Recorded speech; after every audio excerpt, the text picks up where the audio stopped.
সাইয়েদনা মুসা আলাইহিস সালাম কসাইয়ের দোকানে গেলেন। সারাদিন গোশত কাটার পরে বিকেলবেলা বড় একটা গোশতের টুকরা নিয়ে প্যাকেট করে বাড়ির দিকে রওনা হয়। সাইয়েদনা মুসা আলাইহিস সালাম তিনিও কসাইয়ের পেছনে পেছনে ছদ্মবেশে রওনা হয়ে যায়।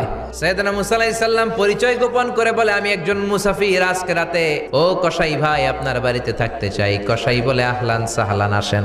পাশের ঘরে যে কসাই মাচার উপর থেকে বৃদ্ধা একটা নারীকে নামিয়ে নিজ হাতে গোসল করে টাওয়াল দিয়ে গা মুছে গোশত রান্না করে রুটি বানিয়ে রুটি আর গোশত এই বৃদ্ধা মহিলার মুখের মধ্যে তুলে দেয়। কসাই বলে, আমার মা প্রতিদিন রাতে খুশি হয়ে একটা পাগলা দোয়া করে। সাইয়েদনা মুসা বললেন, কি দোয়া? খুশি হওয়ার পরে চোখের পানি ছেড়ে দিয়ে হাত তুলে বলে, আল্লাহ, আমি আমার ছেলের উপর অনেক সন্তুষ্ট। শুনেছি এই জামানার বনি ইসরায়েলের সবচেয়ে বড় পয়গম্বর, তার নাম নাকি মুসা কালিমুল্লাহ। আমি তোমার কাছে দোয়া করে গেলাম, আমার ছেলেরে তুমি ওই মুসা নবীর সাথে জান্নাতে ঢুকাইয়া দিবা।